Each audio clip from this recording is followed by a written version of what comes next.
For years, the exciting possibilities of the internet had a distinctive soundtrack. If you're about 30 years or older, there's a pretty good chance you're familiar with the discordant, though now oddly nostalgic, sounds that accompanied dial-up internet. But did you ever wonder what all those beeps and boops were accomplishing? It's a fascinating, and in my opinion, adorable, footnote in the history of technology. Hi, I'm Erin McCarthy, and on today's episode of The List Show, I'll break down that digital medley and discuss other sounds today's kids might have never heard, from the whir of a film projector to the click-clack of a mechanical typewriter.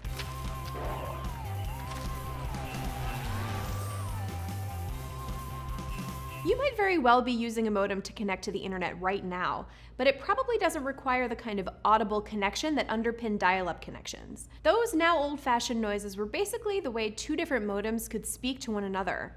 So what were they saying? The process started with your modem making an actual phone call, a sound that itself might be a bit unfamiliar to a generation accustomed to a digital contacts list and silent modes. On the other end, a modem from your internet service provider would pick up. Computers, at their simplest level, communicate in the binary language of ones and zeros, but those bits and bytes can be translated into an analog format, like sound, where they're expressed as different volumes and wavelengths, or pitches, of sound waves. That process is known as modulation. It allowed information to be sent via a medium that was already available in many homes of the 1990s, telephone wires. A Finnish software developer named Una Räisänen actually dug into the International Telecommunication Union standards and translated the entire dialogue between two modems into a Creative Commons graphic. You can follow it along second by second, if you can find a working dial-up modem. Steps in the graphic include admittedly anthropomorphized language like, "Please don't reduce your power by more than 6 decibels. Sure, modems wouldn't be offended by rudeness,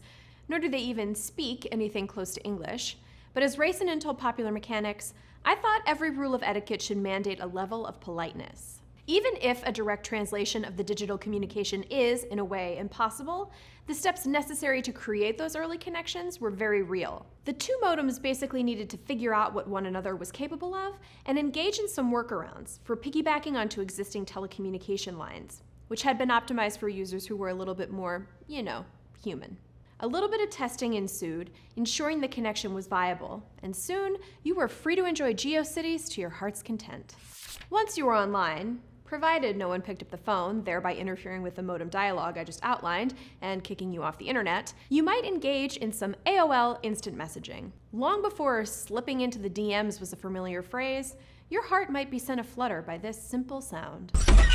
That digital door opening effect represented one of your buddies logging on, and if it was your crush, it might be time to put up a particularly lovelorn away message. Hopefully, you'd get a message from them before hearing the dreaded door closing, indicating they had logged off. Purely for my entertainment, please post an emo lyric you might have used as an away message in the comments below.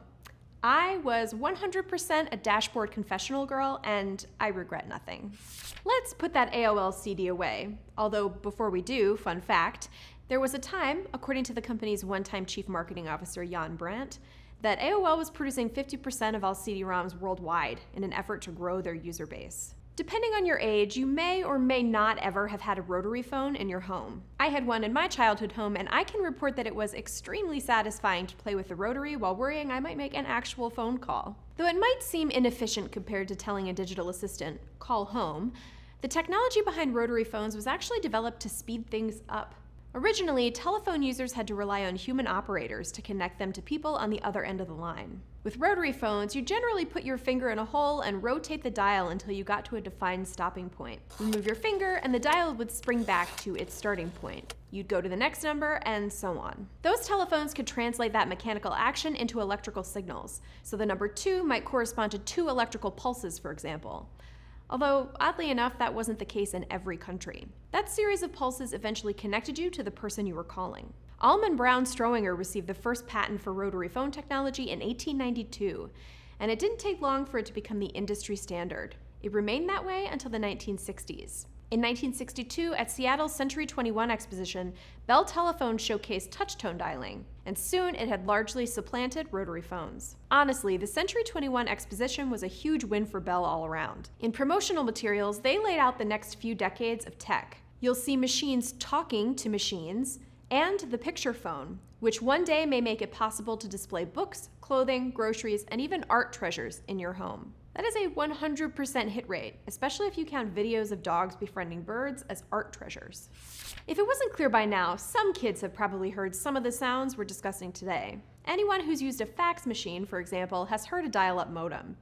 And as we discussed in our episode covering misconceptions about Japan, faxing is actually not uncommon today in certain industries and countries. Similarly, there are definitely still payphones around today, but I'd wager a fair number of under 20-year-olds have never heard this particular sound.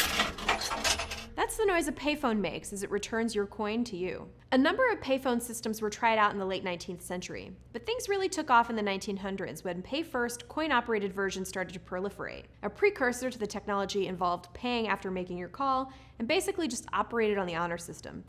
Simpler times. By the 1960s, Bell had installed its 1 millionth payphone. The coin return mechanism was first introduced by an engineer named Otto Frosberg, who worked for Western Electric. When you pop your coin into the phone, it basically goes into the world's tiniest escrow account.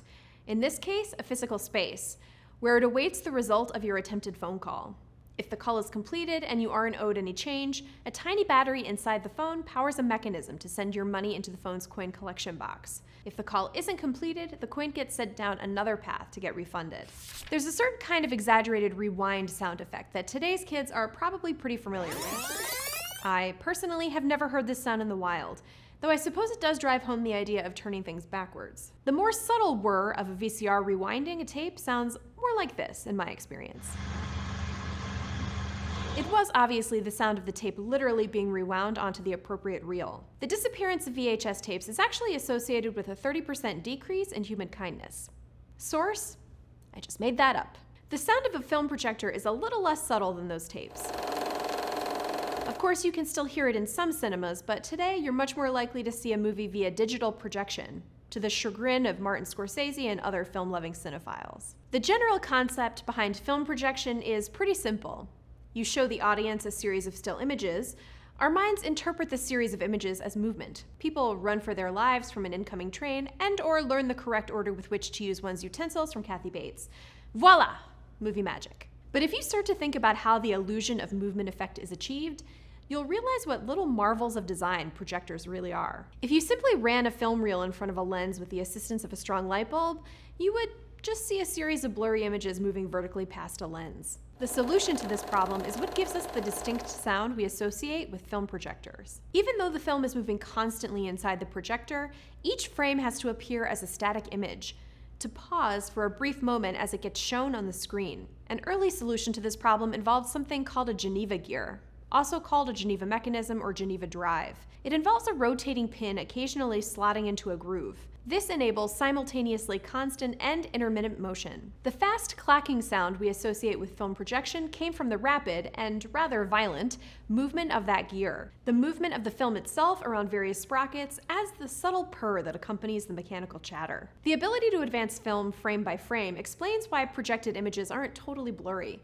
But why don't we see the moments, even briefly, when the frames change? The projector's shutter, or in modern projectors, its multiple shutter blades, blocks the light being shown through the film, very briefly, at just the right time. We're actually seeing a series of alternating images and essentially black absences as the shutter blocks that light. But our brains interpret it as one continuous image. There are still mechanical typewriter aficionados out there. Tom Hanks has said he travels with at least 2 typewriters, for example, which seems like possibly too many.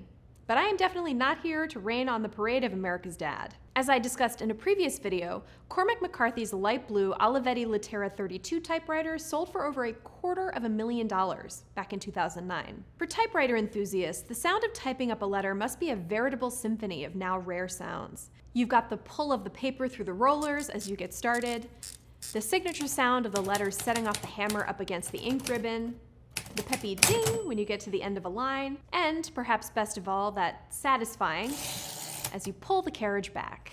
That's it for this nostalgic episode of The List Show.